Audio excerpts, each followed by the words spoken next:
a wonderful story? Here comes our little star, Admika Aromar from UKG Blackberries to share a story with a beautiful message. Let's welcome her with a big round of applause.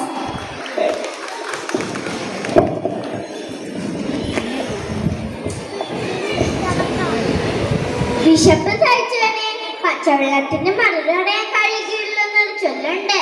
നാം പിന്നെ എന്ത് സമൃദ്ധിയിലാണ് ജീവിക്കുന്നത്?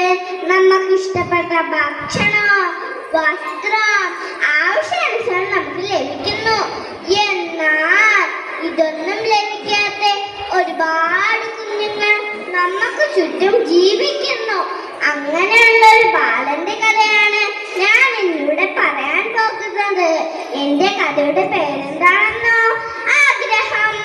ഒരിടത്തൊരിടത്ത് ഒരു കൊച്ചു ഗ്രാമത്തിൽ ഓലമേഞ്ഞ ഒരു കൊച്ചു കുടിലിൽ ഒരു ബാലൻ ജീവിച്ചിരുന്നു.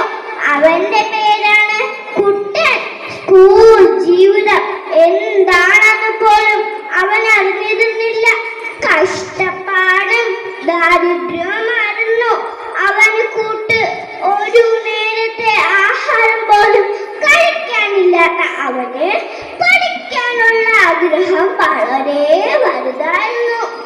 അവന്റെ വിഷമം കണ്ട അമ്മ അവനെ ഒരു സർക്കാർ സ്കൂളിൽ ചേർത്തു. സ്കൂളിൽ ചെന്നപ്പോൾ എല്ലാവർക്കും പുതിയ ബാഗുകൾ, ചെരുപ്പുകൾ. ഇത് കണ്ട് കുഞ്ഞിന്റെ മുഖത്തേക്ക് അമ്മയ്ക്ക് നോക്കാനേ കഴിഞ്ഞില്ല. അന്ന് അവിടെ വെച്ച് കുട്ടൻ ബാബു എന്നൊരു സുഹൃത്തിനെ ലഭിച്ചു. അവൻ വളരെ ധനികനായിരുന്നു. ഒരു ദിവസം കുട്ടൻ ബാബുവിനോട് ചോദിച്ചു, നിന്റെ വീട് ഓടാണോ ഓലയാണോ? ബാബു പറഞ്ഞു, മാളികപ്പുറമുള്ള വീട്. കുട്ടൻ അതിശയത്തോട് ചോദിച്ചു, മാളികപ്പുറമുള്ള വീടോ? അതെന്താ? ബാബു പറഞ്ഞു, നീ അങ്ങനെയുള്ള വീടൊന്നും കണ്ടിട്ടില്ലേ? ഒരു ദിവസം ഞാൻ നിന്നെ എന്റെ വീട്ടിലേക്ക് കൊണ്ടുപോകാം. അങ്ങനെ ഒരു ദിവസം ബാബു കുട്ടനെ കൂട്ടി തന്റെ വീട്ടിലേക്ക് യാത്രയായി. വീട് കണ്ടതും കുട്ടൻ ഞെട്ടിപ്പോയി. അയ്യോ, ഇതെന്താ കൊട്ടാര പോലെയുണ്ടല്ലോ. അങ്ങനെ അവൾ വാതിൽ തുറന്നതും കുട്ടൻ പേടിച്ചു പോയി. കുട്ടൻ നോക്കിയപ്പോൾ അങ്ങനെയുള്ള മറ്റൊരു വീട്. അതിന്റെ അകത്ത് വലിയൊരു പട്ടിക്കുട്ടി. പട്ടിക്കുട്ടീന്റെ മുമ്പിൽ എന്താണെന്നോ? വലിയൊരു പാത്രം നിറയെ ഭക്ഷണം. ഇത് കണ്ട് കുട്ടന്റെ വാലിന് വെള്ളമൂറി.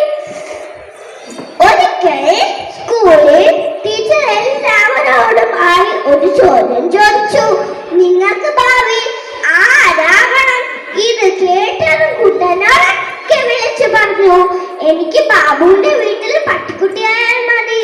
ഇത് കേട്ട് എല്ലാവരും ചിരിക്കാൻ തുടങ്ങി. എന്നാൽ ചിരിയധികം നേരം ഉണ്ടായില്ല.